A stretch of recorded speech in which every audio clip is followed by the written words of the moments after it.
እንደዚህ አይነት ዜናዎች የሶሻል ሚዲያ ላይ እግዚአብሔር ባያሰማኝ። ሐዘንም በጣም አውቀዋለሁ። እግዚአብሔር ምስክሬ፣ ሐዘን በጣም ከባድ ነገር ነው። ማናችሁም ሆኑ እኔ የኮሌጅ ተማሪ ያለው እህቴና አባቴን አጥቻለሁ። ኢትዮጵያ ያለው ከሀገር ከወጣው ደግሞ 2 ወንድሞቼን አጥቻለሁ። ከቤተሰብ 4 ሰው አጥቻለሁ። ሐዘን ለጠላት ያልመኘውን በቤት እግዚአብሔር ምስክሬ በጣም ነው የሚያመው። እንኳን የቤተሰብ ሐዘን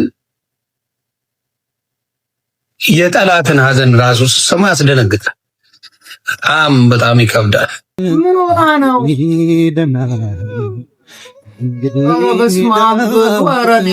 የማይቻል የለም ሰው ይችላል። ተዋታይ ሰው ማታ ሲሆን ያማል። እንዲናት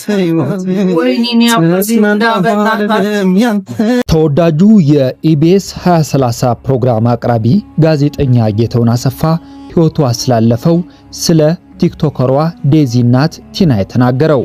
ጌች እንዲህ ብሎ ጀመረ። የዴዚ እናት ቲና ሁሌም ልጄን የማህበራዊ ሚዲያው እንዳይበላብኝ ነው የምታገለው እያለች ትነግረኝ ነበር። የተወዳጇን የዴዚ እናት ቲናን የተዋወቅኩት ከ2 ዓመት በፊት ዴዚን ወደ 2030 ፕሮግራማችን ልንጋብዛት ስናስብ ነበር። ስንተዋወቅ ማናጀሯ ነኝ አለችኝ። ቲና ልጇ ዴዚን እንደሚፈርስ እንቁላል ነው የምታያት፣ የምትንከባከባት። ቃለ መጠይቅ ከማድረጌ በፊት እንኳን በቃለ መጠይቁ ላይ የምጠይቃትን ጥያቄ እንዴት እንደምታወራት ምን እንደምትላት ሁሉንም ነገር ማወቅ ፈልጋለሁ አለችኝ። ብንጨቃጨቅም የሙያውን ስነ ምግባርና አሰራር ሳንለቅ ተግባባን። በመጨረሻም ከዴዚ ጋር ከአንድም 2 ጊዜ ያማረ ቃለ መጠይቅ አደረግን። ከዛ በኋላ ነው እኔና ቲና ጥሩ ወዳጅ ሆን ነው። አብዛኛውን ጊዜ ወሬያችን ስለ ዴዚ ነው። አብዝተሽዋል እስከምላት ድረስ ስለ ልጇ ትጨነቃለች። ብዙ ያየውባት ስስቴ ነች ትለኛለች። የማህበራዊ ሚዲያው እንዳይበላብኝ ነው የምታገለውም ትለኛለች። ብዙ ጊዜ ለምን ከዴዚ ጋር ቃለ መጠይቅ አላደርግላችሁም ብያት ነበር። ነገር ግን እንኳን ሚዲያው ላይ ወጥቼ ላውራ ፎቶዬም እንዲታይ እንኳ አልፈልግም ትለኝ ነበር። እንዲህ ያለችው እናት ልጇ ልትጎዳባት የመሰላት ጊዜ ግን በአደባባይ ወጥታ በብዙዎች እየተሰደበች ከብዙዎች ጋር ስለ ልጇ ተሟግታለች። በእርግጥ ትንሿ ዴዚም እናቷ ምን ያህል እንደምትወዳት ታውቃለች። ቲና ከ2 ወር በፊት ነበር ወደ ኢትዮጵያ የመጣችው። ያመጣውልህ ነገር አለ ላግኝ ስትለኝ እኔ ደግሞ ከሀገር ለመውጣት በረራ የማደርግበት ቀን በመቅረቡ በስራ ስለተጠመድኩ ቀጠሮ ከያዝን በኋላ በይቅርታ ሰረዝኩት። ስትመለስ እንገናኛለን፣ ሬስቶራንት ለመክፈት እያሰብኩ ስለሆነ አብረን እንመርቀዋለን ብላ ከነትህትናዋ የድምጽ መልእክት ላከችልኝ። ይህን እየጠበቅኩ ማረፏን ሰማው። እጅግ በጣም አስደንጋጭና አሳዛኝ መርዶ ነው። ቲና በጣም ትሁት፣ ሰው አክባሪና በልጆቿ የማትደራደር እውነተኛ እናት ነበረች። ፈጣሪ ነፍሷን በሰላም ያሳርፍልን። ለልጆቿ ለመላው ቤተሰቧና ወዳጆቿ መጽናናትን እመኛለሁ ብሏል። ነፍስ ይማር። ፍቅረኛ ላገኝ ይችላልው፣ እናት ግን ልትመለስ አትችልም። እማን ልመልሳት አልችልም። ሶሪ ግማታሞች፣ ሐለሌዎች፣ ቁሻሾች፣ ግማታ ሰው መስላት ታየኝ። ምን ከዚህ በኋላ ይዟት ሂድ፣ እዛው 2 ያድርጋት። እንደውም ከነሩዋ ይዟት ሂድ። አይኗም ማየት አልፈልግም። እኔ ቁሻሻ ግማታም ባለጌ ጥፍራ ቁሻሻ ቁሻሻ እናቷን ነው ደፋት። አሜሪካ መግባት ነበር ፍላጎቱ። የሚኖርበትም ሀገር ላይ ወረቀት የለውም። እናት ማንንም ልትሆን ትችላለች፣ ምንም ልትሆን ትችላለች። ትቀልዳላችሁ እንዴ? እኔ በእናቴ እቅፍ ውስጥ በመተኛዬ ሰዓት እኔ በግ አቅፌ ነበር። በግ እየሸናብኝ፣ ፍየል እየሸናብኝ ጥልጥዬ መደብ ላይ ነበር የምተኛው። ልብሴን አውልቄ ተንተርሼ በ8 ዓመቴ እጅ ያለ ምግብ ነበር የምበላው። የልጆች ትራፊ ነበር የምበላው በሰው ቤት ማለት ነው። ዛሬ ላይ እኔ ለእናቴ ምንም ማድረግ ይብባል ምንም አደርጋለሁ። በህፃንነቴ እንደዚህ ለግርድና ሰጣችሁኝ እንደዚህ ማግኘት ያለብኝን ነገር ሳላገኝ አድጌ ምናምን ብዬ አንድም ቀን እናትና አባቶችን ተችቼ አላውቅም። ይቅርታ አዲስ አበባ ላይ ወርጄ የእናቴን አይን ሳላይ የመጣሁትኝ የሰዎቹ ልጆች ወርቅ ይዘው ነው ከአረብ ሀገር ለእናታቸው ሲመጡ ይዞ የሚመጡትኝ። እኔ እናቴ ቤት ምን ይዤ ልሂድ ብዬ ነው በባህር የመጣሁትኝ። አላህን የምለምነው አሁን ኢንሻአላህ ብዝንላህ ኢትዮጵያ ስገባኔ እናቴ ሪፖርት ላይ መታ ስትቀበለኝ እኔ ወርቅ አላለበስኳት ብዬ አይደለ ሳላያት የመጣሁትኝ ከ13 ዓመት በኋላ እናቴን ሪፖርት ላይ አቅፌ ግንባሯን ስሜ እግሯን ስሜ የጆሮዋንም ያንገቷንም እዚህም አብዚ ወርቂ አስብዬ ነው እኔ ሪፖርት ላይ ቅፍ አድርጌ ወደ ቤቷ ይዤ መሄድ የምፈልገው። ትቀልዳላችሁ እንዴ? እኔ መጀመሪያ ለቤተሰቦቼ ከኖርኩ በኋላ ነው የምኖረው። ሃይ በቁስሏ ላይ እንደገና ሌላ ነገር ሊጨምሩ ሲሄዱ በጣም ነጃት የመጨረሻ ክፉ መሆንሽን ዛሬ አይቻለሁ። በሐዘን ላይ አንቺ ለሷ እናት ተቆርቁረሽ ለእናትሽ መቼውን ሽላት? ለእናትሽ መች ደረሽላት? ለእናትሽ ምን አረግሽላት? ጭራሽ በሰው ሞት ላይ በነፍሰ ጡር ላይ እንደዚህ ይደረጋል። ሐዘን በማንም ቤት የሚገባ ነው። መጣላት የዴዚና የእናቷ ብቻ ነው እንዴ? በብዙ ሰው ቤት እኮ አለ ጸብ። ብዙ ወተን ስላላወራን ነው። ምን አይነት ትውልድ እንደተፈጠረ እግዚአብሔር ምስክሬ። በጣም ነጃት እግዚአብሔር ልቦና ይስጥሽ። ዴዚ እግዚአብሔር ያጽናሽ። ከባድ ነው ሐዘን ግን ትወጪዋለሽ። ከእናትሽ ጋር በአሌክስ ጉዳይ ተቀያይመሻል። በቃ that's all it is about።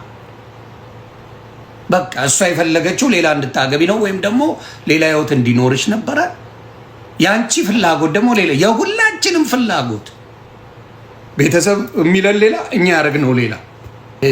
አስመሳይ ሰዎች፣ ክፉዎች ሰዎች ምን ያደርጋሉ? እቺን አጋጣሚ ተጠቅመው መካሪ መስለው ለእናት የቆሙ መስለው እናትን የሚወዱ መስለው እናቶቻቸውን ያከበሩ መስለው ሊወጉ ይፈልግ ነው። ምድረ ሌባ ናችሁ። ከእናታችሁ ይልቅ ለኢትዮጵያ ለማታውቁት ቦይፍሬንድ ገንዘብ ስልኩ የምትውሉ ናችሁ። የእናትና የልጅ ጸብ ምንም የትም ሄድ አይደለም፣ የትም የሚደርስም አይደለም። አጋጣሚ ግን እግዚአብሔር አልፈቀደውም። ኢትዮጵያ ገብታ ነበር። ትንሽ አሞኛል ብላ ነበር። አይ ቲንክ እሷ እንደ ትንሽ ነው ያየችው። ግን ነገሩ የሚመስለኝ ስር የሰደደ ህመም ነበራት። ስር የሰደደ ህመም ነበራት። ያው እግዚአብሔር አልፈቀደው። እኛ እንደ ኢትዮጵያውያን የምንለው ነፍስ ይማር ብቻ ነው። የምንችለውን ነገር ዴዚን ማገዝ ነው። በቃ ማገዝ ነው ዴዚን። እውነተኛ ሰው ከሆነን ሁሉን ነገር ትተን እቺን ማገዝ ነው። እግዚአብሔር ያጽናሽ ማለት ነው። አለቀ።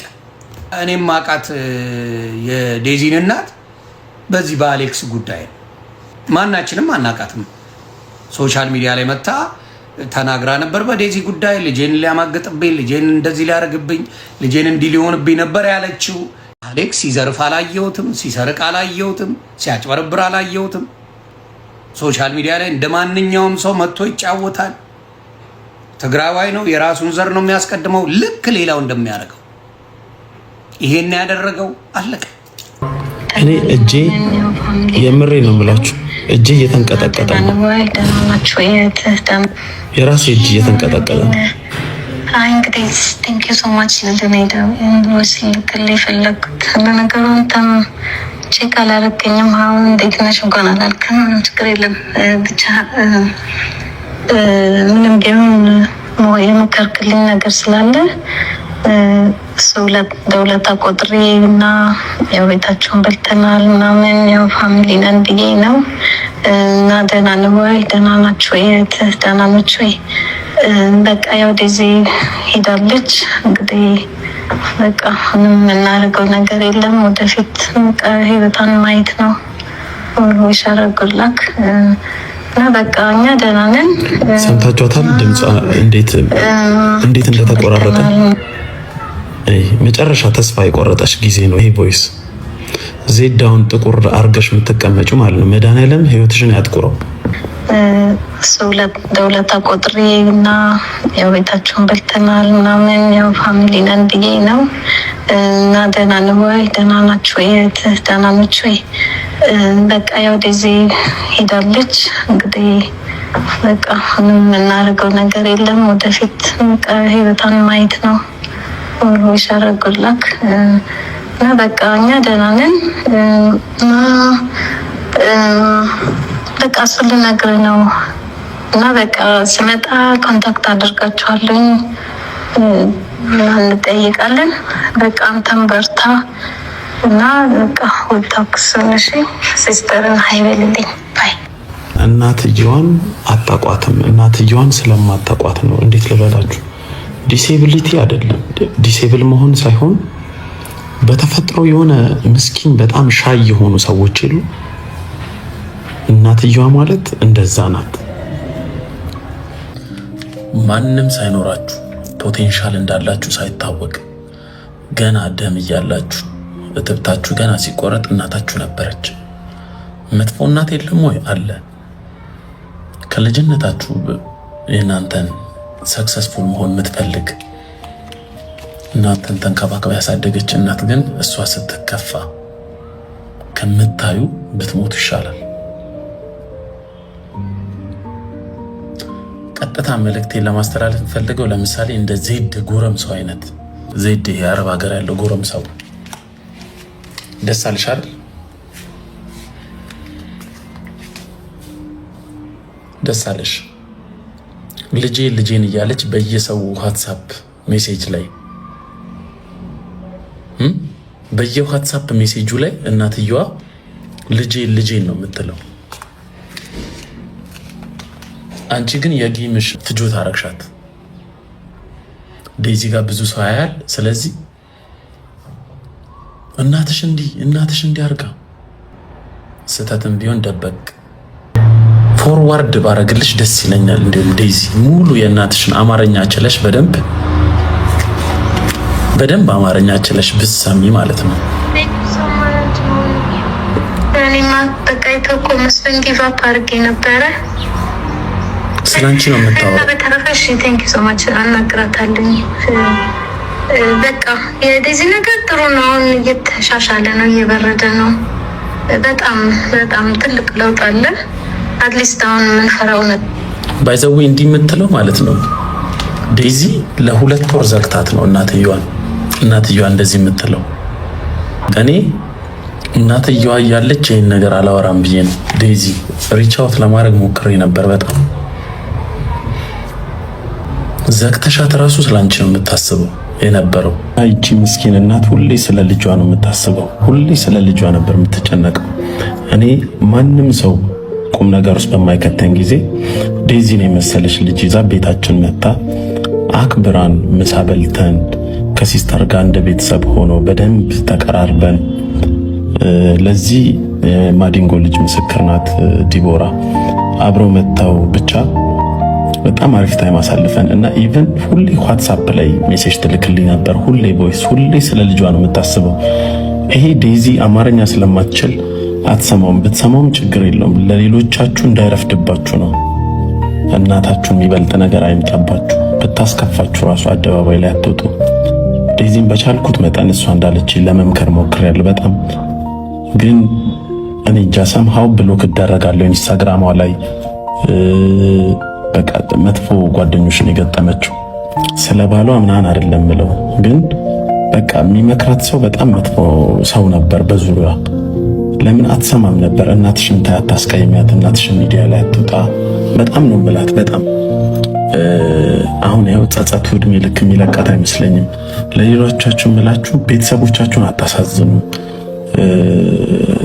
አሁን እኔ የእናትየዋን ዋትስአፕ ላይ ስትልክልኝ የነበረው እንዴት ልጇ እንደምትፈልግ እንዴት እንደምትሳሳላት ሳስበው በጣም ነው ያመመኝ።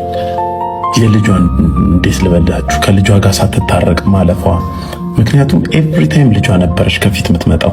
ኤቭሪ ታይም እንዲሆነችብኝ።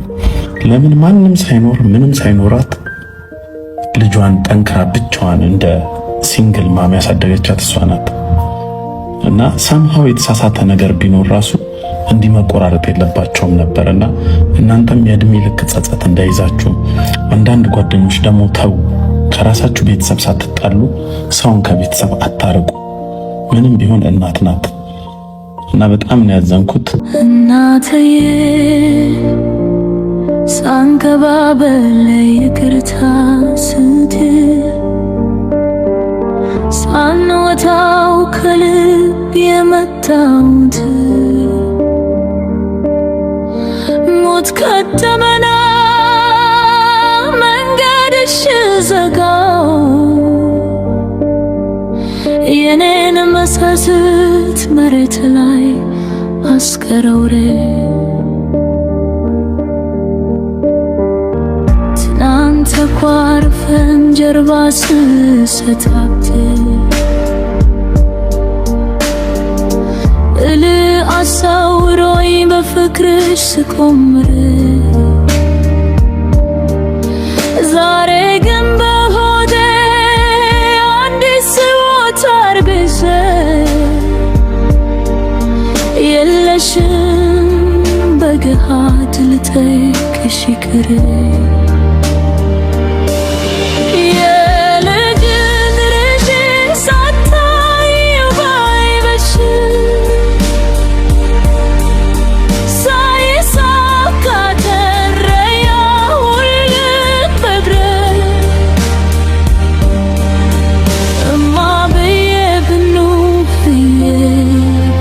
ቤትሞ